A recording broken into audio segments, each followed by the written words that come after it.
And welcome to another edition of Spits and Suds. So glad you can join us for these off-season episodes. I'm Gavin Spittle of 1053 The Fan. Wow, like I said, what a July we had. So, of course, we're going to continue the episodes in August, including yesterday we had a real fun program. A Spits and Suds listener / heading into his 19th year in professional hockey, Florian Wieser, who is in northern Italy, stopped by to talk Stars. And if you could, go back and listen to that interview, because one of the things he talks about, as far as he's a center, the transition from center to wing, and it's not that easy. He also talks about why positions need to be maintained and you can't really have a positionless hockey. Also talks about the art of the face-off. So a lot of good stuff in there from Florian. From a player's perspective, we did get into the whole Pete DeBoer thing, and since he's been in a lot of different rooms, how the room would feel.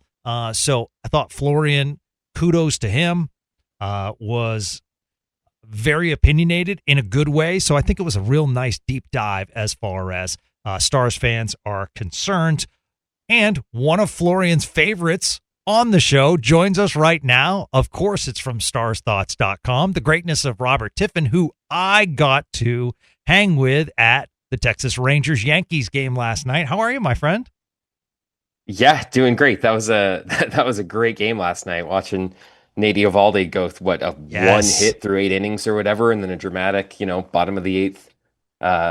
Great. What was that? 10 pitch at bat, whatever, by Rowdy Tellis. That was just fantastic game. Couldn't have asked for a better one. That was thanks a lot for that. That was a lot of fun. Of course, yeah. No, I think one of the things is that you mentioned Evaldi, and this translates to hockey too. Is this like when Ottinger puts on a performance, or the art of Nathan Evaldi, just that bulldog mentality, like not happening tonight. And I've learned as I've gotten older to stop, like kind of step back, Robert, and appreciate those moments. And watching him last night and watching how the Yankee hitters were trying to swing early. It wasn't a thing that they had to get the pitch count up, because he was just nailing the strike zone over and over again. It was just amazing to see.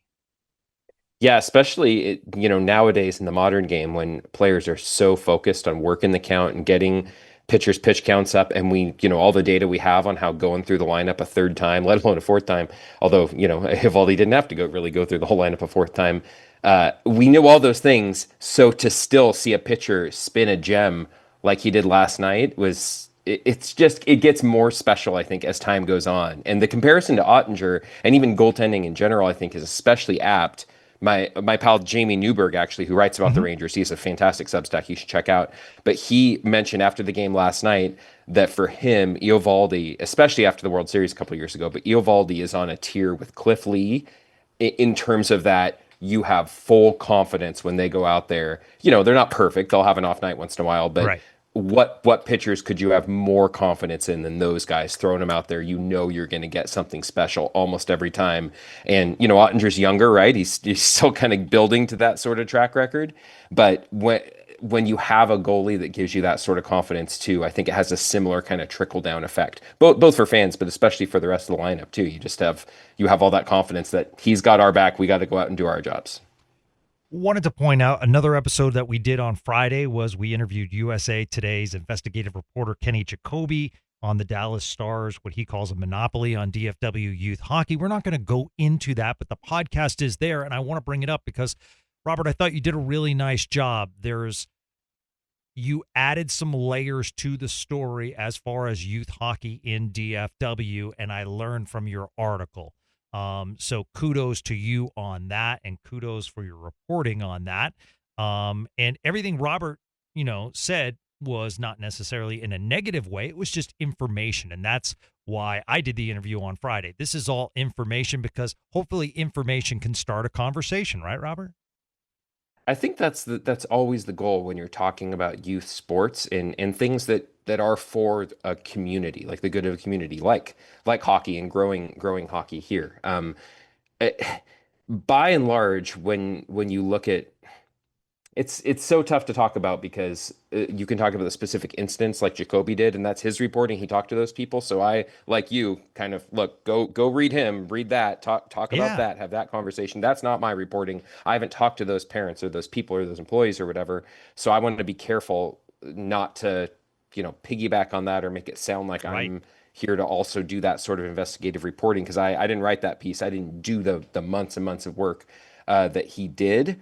And so likewise, all I can do is kind of add some context that I do know and the conversations I have had and the data that we do have about, okay, well, I experienced hockey in another non-traditional market in Southern California. What's the system like there? How does it compare? And in a lot of ways,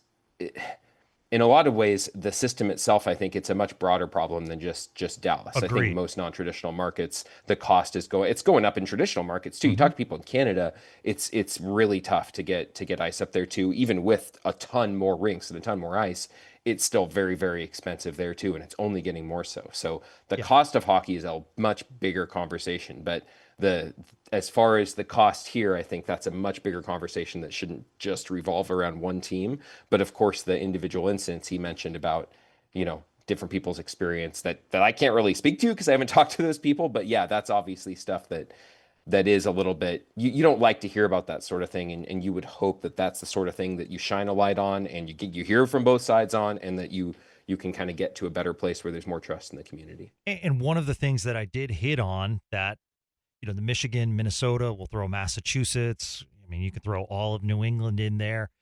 That's different than Arizona or Texas or California. Is the high school system is so large in those states, and there are so many high school teams playing that drives the cost down a little bit.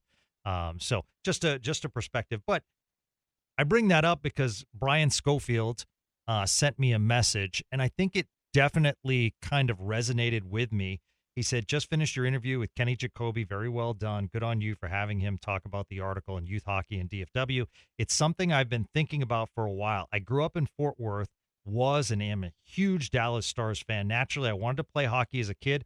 There was only one rink in Fort Worth at the time, and having non-hockey parents, youth hockey is something that's very hard to get into. My parents got me a pair of roller skates, and I played in our driveway on tennis basketball courts, even played in a league in Arlington for a little. Fast forward to about 2, 3 years ago, my wife and I moved to Denver." So he goes on and he talks about roller hockey and inline skating. And I think that's very interesting because that would drive the cost down and it would allow you to move toward the inner city. I think it's great that the Stars have the new facility going in North Lake. So they are getting into Tarrant County, which is awesome. And kudos to the Stars for continuing to build these rinks. So it's That just and that's actually something the Ducks did in Southern California too. They have two inline rinks that yeah, they built and they operate down there as well, in addition to the ice sheets too. yes. So that is a part of it in warmer climates. I think that's a great idea and a good way to spread the game at a lower cost and make it more accessible. Yeah, because he says within 30 minutes there are probably about 7 to 8 rinks in city parks. I really think that's one thing that would make hockey and DFW grow.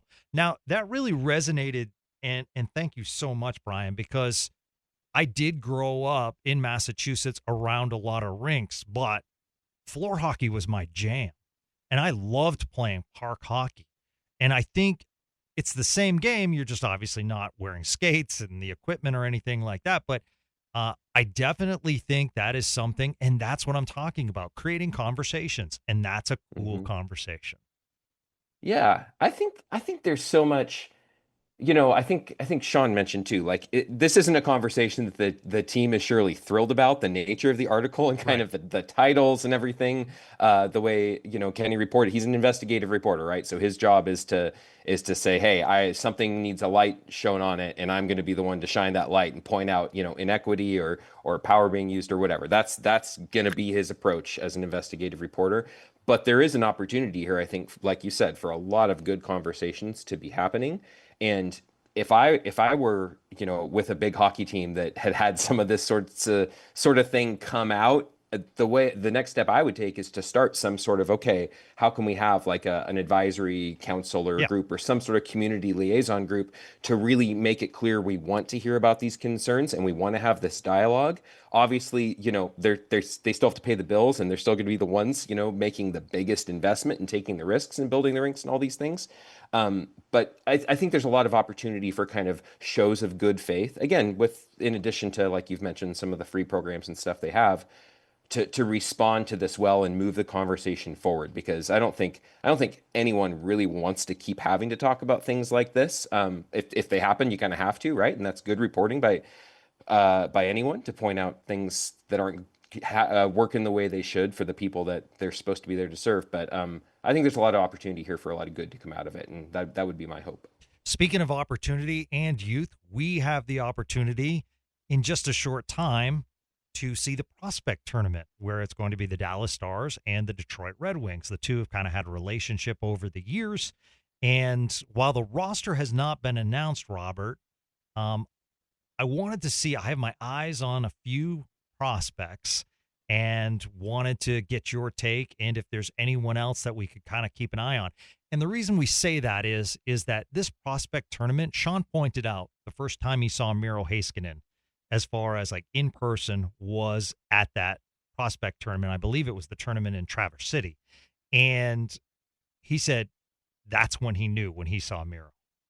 And I think you can really see a lot because, it's one thing if you're playing against your teammates, but when you're going hard against another team, that's a lot of fun to watch. So good opportunity. It's going to be here in Frisco.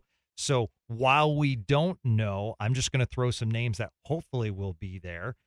Emil Hemming, really impressive in the second half of the year in juniors.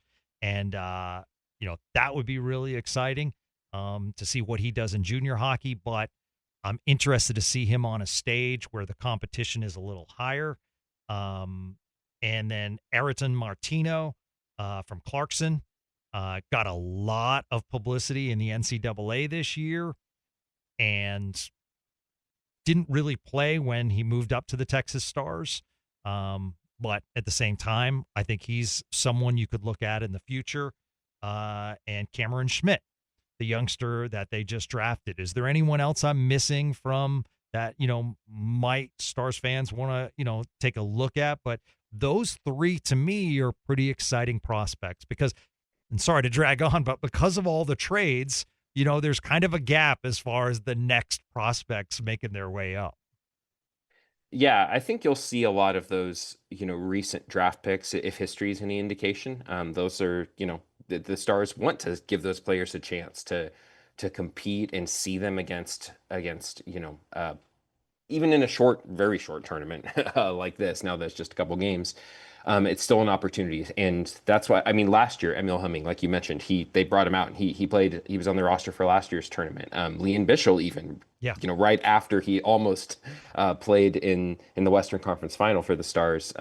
He was there. Justin Ritzkovian, Artu Huru, they were also on the roster last year as well. So I expect. Nilo Pekamuhonen, he was on the roster last year too, and he's another kind of, he's what, 6'5" defenseman from Finland. It wouldn't shock me.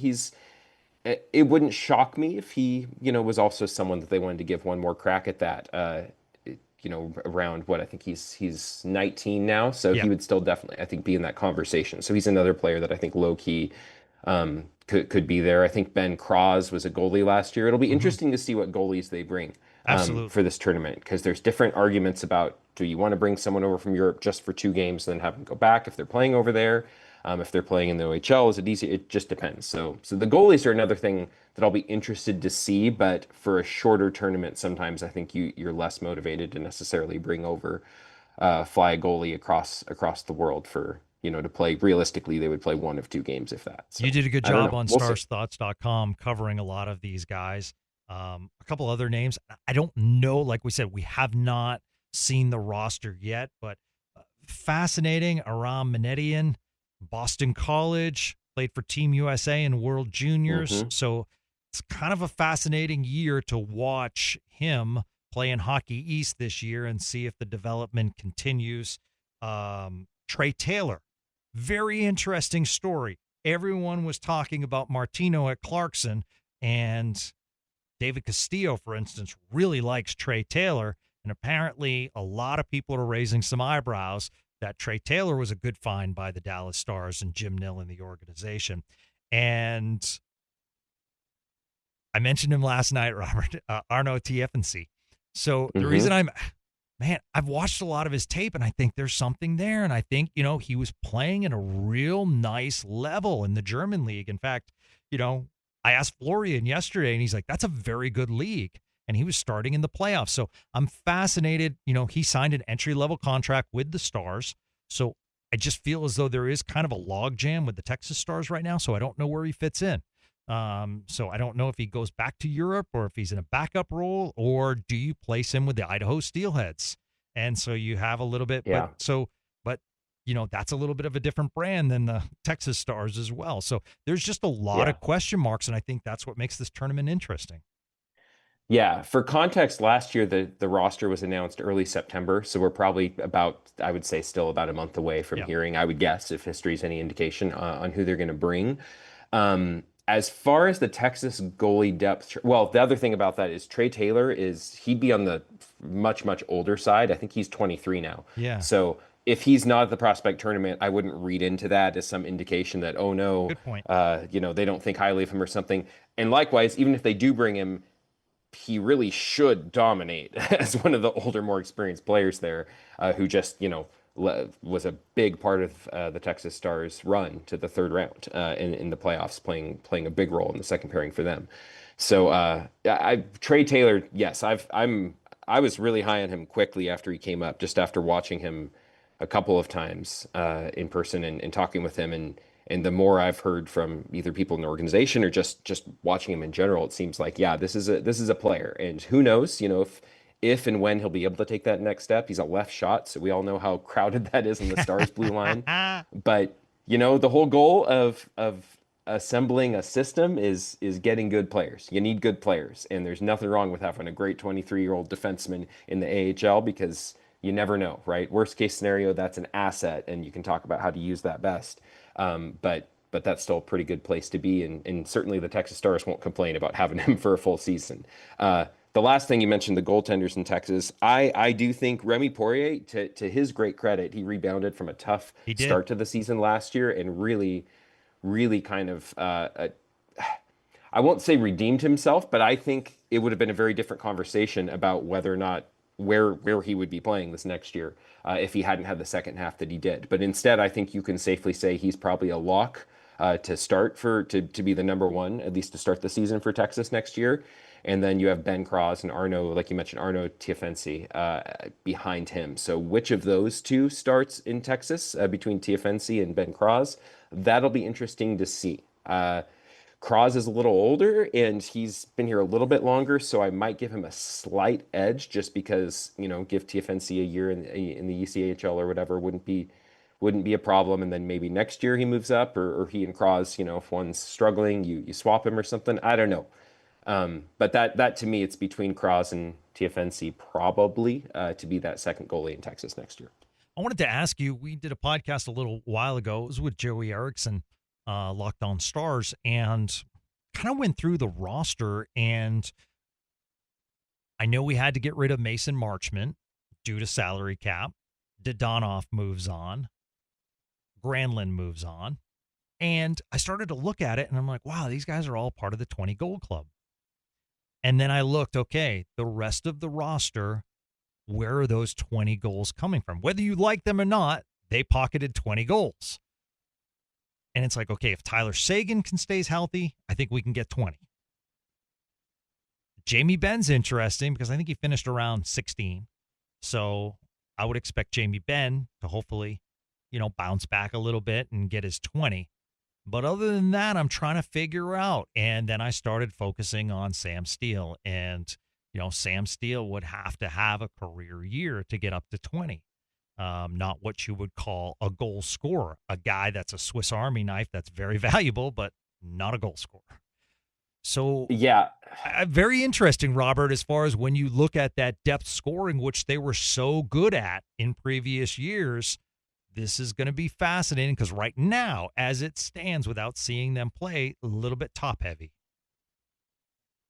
I was a huge fan of Sam Steele for the last year, especially because he was basically a third liner playing on fourth line. And that's the ideal scenario, right? When you talk about depth, that's what it should look like. It should look like, wow, on most teams, this guy would be a third liner, but here it's so deep, he's on the fourth line. I mean, Joe Nieuwendyk back in '99, right? Like, this is a guy who you're playing him on as a second line center, but, there are teams in the NHL where he'd probably be a first line center. Jason Spezza, 2014, right? They get him and they have Tyler Seguin as their top line center. So the Stars don't need him to be that guy. And as second line center, and then he could go out and score, he put up 30 at least once for him, if not twice. That great year, 2015-16, he was a huge part of that, having him being able to go up and down, kind of be like you need luxury type pieces. Even at small prices down in your bottom six, Sam Steele was a luxury fourth line center where he mostly played last year. If you're talking about moving him up to the second line left wing, then you're, like you mentioned, he is not a scorer. And he's 27. He's like 1 year younger than Mikko Rantanen. This isn't like some rookie who has, what's his untapped scoring potential. This is a player who it would be a huge, huge story if he were to even score 20 goals next year, like Donahue did. And massive. Yet almost no one was clamoring to bring Donahue back next Right. year, even though I personally think it would have been not, they just couldn't afford him, which was really the end all and be all. But yeah, I think that's still a huge problem for the Stars, but I think they have some alternative plans that don't just involve, okay, take this piece and move it up here. I think there's some internal improvements they're looking for, and I think in Golitsyn's system, we'll have to see how it shakes out, and we'll definitely be asking about this as camp gets started next month and everything. But Yeah. I think I would be very surprised, I'll put it this way, if Sam Steele is your second line left wing by game 10 of the regular season. I could see that being something they try. I would be surprised if he shows the ability to finish chances that Matt Duchene is setting up, because he doesn't have the size of Mason Marchment, which is a big deal on that line. And he might be a good forechecker, but he doesn't have that size and net front ability, and he hasn't shown an ability to have a shot and score from other areas either. So he's a good player, really good NHLer, but I would be shocked if he stays in that second line left wing role, if indeed he gets it at some point, longer than 10 games, just based on his track record. And that's not a bad thing. He's a good player in the bottom six. I think he might just be it might be a little optimistic, I guess, to say he could be your second line left wing. Do you think they look at flip-flopping as far as Wyatt Johnston becomes the number one center and Roope Hintz becomes the second center? I've heard a couple people talk about this, that look at Rantanen's chemistry with Johnston, and we should really, the team should explore this. I think it's always good to try things out and to see. There's nothing wrong with having options and the ability to make switches and changes. I think that's probably one of the toughest things as a coach is chemistry and letting people develop chemistry and harmony versus you don't want things to get stale. That's always the battle, the push and pull, and a great coach knows exactly when to anticipate that, so you don't wait and say, wow, these guys have been bad for 8 games, now we got to shake something up. You want to keep things fresh, even if that doesn't involve lineup changes. So I think in a perfect world, you say, we've seen that Hintz and Rantanen have some good chemistry, but if things get stale, it would be good to be able to make a change if needed. The main problem is that Hintz has just kind of been the top center for a while, Yeah. so that's a bigger statement. That would be seen as more of a demotion. That wouldn't just be a change. That would be seen as a demotion for Hintz, I think. And that's something you can sell, but you have to sell it pretty well. You have to have a pretty good justification for it that isn't just, well, this guy who is minus 19 or whatever in the playoffs last year, he's young and he's the new hot thing, so we're going to make him the top set. Right, You know what yeah, I mean? good point, Roope, yeah. if you're Roope Hintz, you're kind of saying, what have I been doing wrong exactly? He's really fast, really big. I mean, he is the prototypical, what team wouldn't love to have a guy like that as their number one center with Hintz? Yeah. So to me, I kind of tend to fall a little bit more in that camp that says, if Johnson's really as good as he's paid to be, as he's shown he can be, it's up to him to start creating something wherever he's playing, as opposed to saying the only way we're going to really maximize Johnston's value is if he's on another line somewhere.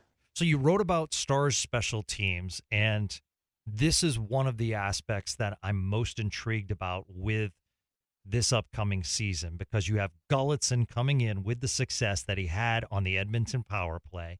You kept Nazardine. which did a great job as far as the penalty kill.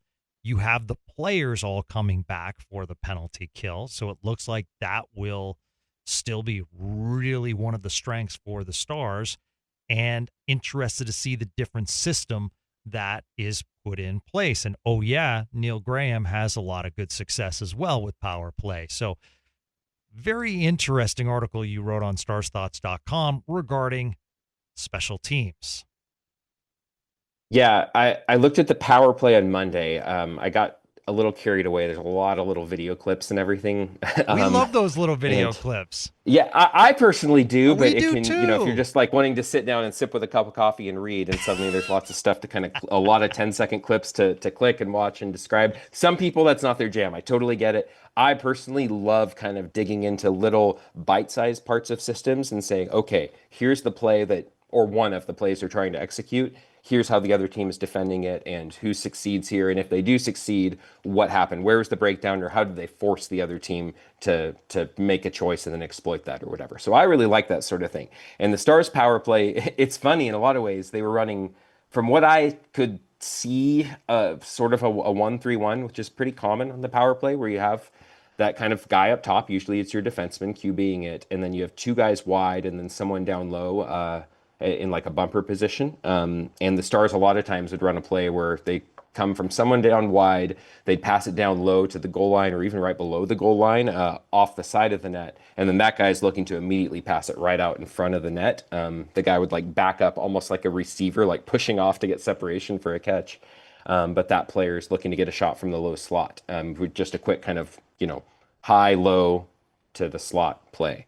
And the Stars penalty kill ended up defending that play really well against Winnipeg in the second round. So it was kind of fun to look at the power play over the course of the season with the Stars, especially how different it looked when Mikko Rantanen arrived, because a lot of it started to run through Rantanen in ways that it hadn't been. They'd made some changes with Robertson, and then with some injuries, Matt Duchene was up on the top line, top power play. Jamie Benn, we forget, started last year on the top power play, and then there were stretches during the end of the season where he wasn't on either unit when they had Granlund and Marchment was back healthy and Rantanen and everyone. But the Stars penalty kill, I really enjoyed that piece. I published that this morning, and that's open. That's free for anyone to read. Nice. I think the power play one is paywalled. But the penalty kill piece I found really interesting because you see the Stars basically defending a really similar play. I mean, Winnipeg had the best power play in the NHL last year, and the Stars faced them in the second round.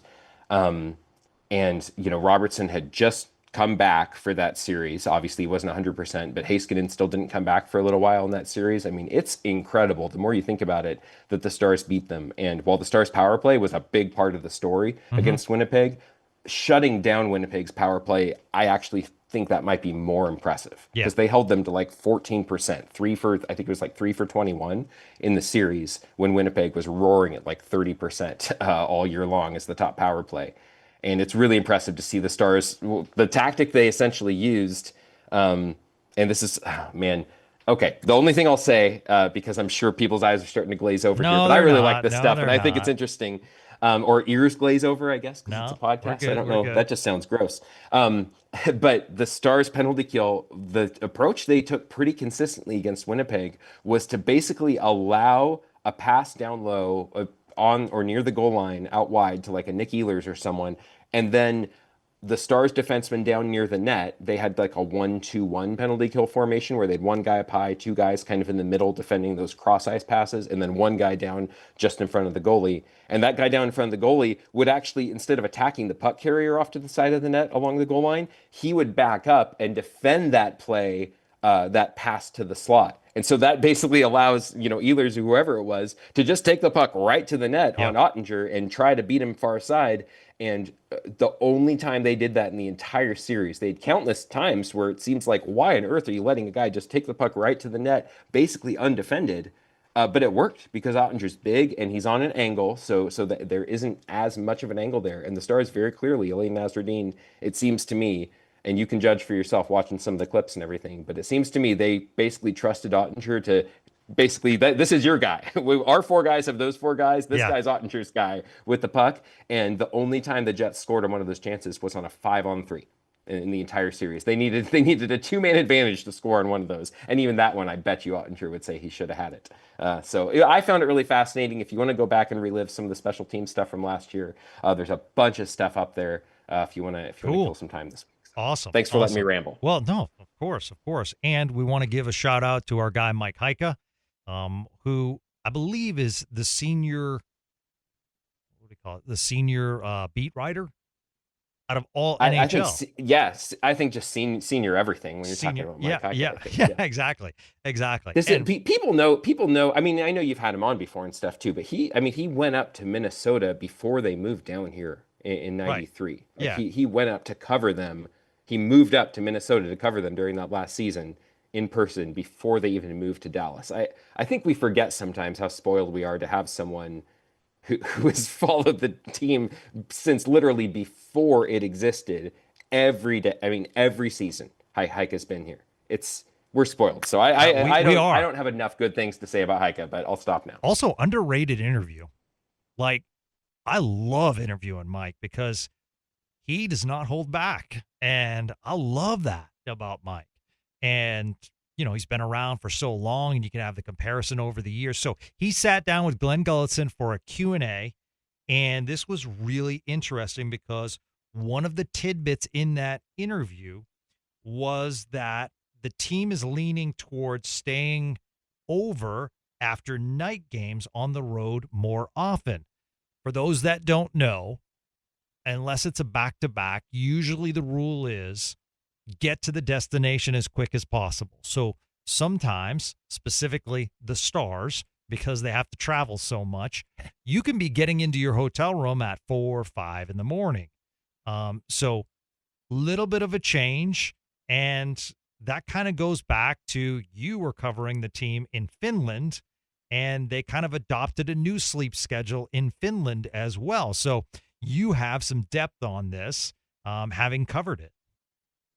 Yeah, I had a chance to interview Mike Donahue, who I think is, I'm going to get his title wrong, but he's something like the head strength and conditioning coach. He's the guy, right, who when they're talking about all these sorts of plans, how to get them fit, what sort of workouts to do after a long plane ride, or, it's funny, they were there in Finland for like 5 days, then they play back-to-back, two and two, with Florida. But during that flight, he was really, he talked about a lot of the specific things that they were doing. For instance, like every player had an app, and it was customized for every player to be monitoring, their specific like stats and everything like that. And then the app would alert every player when it was time to like take a nap, or when it was time to sleep longer or eat something, or any number of things. They were really, really keen on let's not have this flight disrupt things, because when your sleep gets messed up, it's a huge problem, especially for a professional athlete where you need all your muscles able to, fire, and basically every system in your body needs to be operating at peak efficiency, and sleep is fundamental. One of my friends who's a doctor, actually, I remember he said this, and it's one of those things I'm sure a million doctors would debate it or whatever on exactly what it means, but he said getting less than 6 hours of sleep a night is worse for you long-term health-wise than smoking every day. Wow. It's a really big deal if you're not getting enough sleep. Our bodies need that sleep. And one of the other things Donahue mentioned on that flight to Finland too is they actually had everyone wearing blue light glasses if they were looking at screens. So we they're not going to take a picture of that, obviously. I'm sure they felt like they looked dorky probably or something. But they were all into it. They said, no, it was an investment. Everyone's doing it, players, I think even coaches too. Like it was just sort of like, we're all in this together. We're preparing. We're all going to do this the right way. We're going to nap when we're supposed to nap. Now that got even more complicated because if you remember from that trip to Finland, the Stars plane got delayed like 4 hours on the tarmac in Dallas before they even left. So that kind of shot a lot of plans to pieces before they even left. But they still recovered, and then when they landed, they tried to do all these workouts at the hotel just to because they were supposed to practice that day, but they landed so late they didn't have a chance to practice. So they still did some workouts and different things just in the hotel after they got there. And it doesn't, so all that to say, it doesn't surprise me that Gulletson, like you mentioned to Heike in that interview last week, that he's looking at improving that efficiency even more. And I think he mentioned David Pelletier, the new head coach or the new assistant coach he's bringing over from Edmonton as well. that he's going to be a liaison between him and the strength and conditioning staff and the medical staff too. So that does seem to be something that Golitzson feels really strongly about and sees as a potential way to kind of one of those 1 degree things that he's talked about. Maybe that's another area he's looking to exploit. So the Stars as an organization already, that's something that they focus a lot on. And even some players I talked to last year said the Stars are as good as any team in the league when it comes to those sorts of, health, nutrition, how to give players the resources they need to take care of themselves and recover and all those things. They're thought of very highly around the league. So it seems like they're going to be trying to take even another step forward, even if it costs more money. Because that's the other thing we should mention too, is that costs more money to stay over as opposed to flying back home, right? You have to pay for hotel costs and everything. But I think Tom Gaglardi has kind of shown during his ownership of the team that that's not an issue. If it's the right thing to do, if it's going to help the team, he'll pay for it. And finally, a stick tap to Nils Lundqvist, who got married. Awesome to see. And I'm excited for Nils. I really hope he can stay healthy, and I hope he can put a good season together. And I keep harping on this program, how good he was in Stars training camp and how good he actually was to start the season. It was really unfortunate the injury happened because he was getting playing time. He was not getting scratched, and that was due to his play. I'm excited because he's into a new system now. And that was one of the things. Is it a Jim Nill guy and Pete DeBoer is forced to play him? Well, now he has a new opportunity with a new coaching staff. Yeah, I think, I should also say Nils Lundqvist got married, and I think I'm not the best at following like players' social media. I try to because it's good to like keep up, but I try not to be on social media too much just for my own health. But I think Miro Heiskanen got married, I think a week ago or so. Nice. And okay. I believe Matt Dumba, even former star Matt Dumba, also got married around there we go. last month too. So as usual, there's a bunch of stars weddings happening over the summer. Yeah. I think, and I believe on Instagram, Jake Ottinger said that he and his wife, I think Kennedy, are expecting also. Okay. So yeah, lots of fun family news around the Stars this summer. But yeah, congrats to all those guys. As far as Lundqvist goes, this is what the third, fourth year we've been talking about. Okay, what's this player going to be? What's this going to mean? But I think I'm still pretty optimistic. It'll all depend on role, though. To me, also, Nils Lundqvist is a player where when he first came in, similar to like we were talking about with Steele, if you're looking for Lundqvist to be that Miro Heiskanen partner on the top pairing, that's something I'm not sure he's shown he can do. Yeah. In fact, I think you would say, even though I think he was having a pretty good season last year, he's shown he's not that guy, at least not yet. Now things can change. We've seen players. Look at Gustav Forsling, right? He has become that player after being traded by I think 2 teams who just didn't see anything there, and then he's become a pillar for a Stanley Cup for a repeat Stanley Cup winner.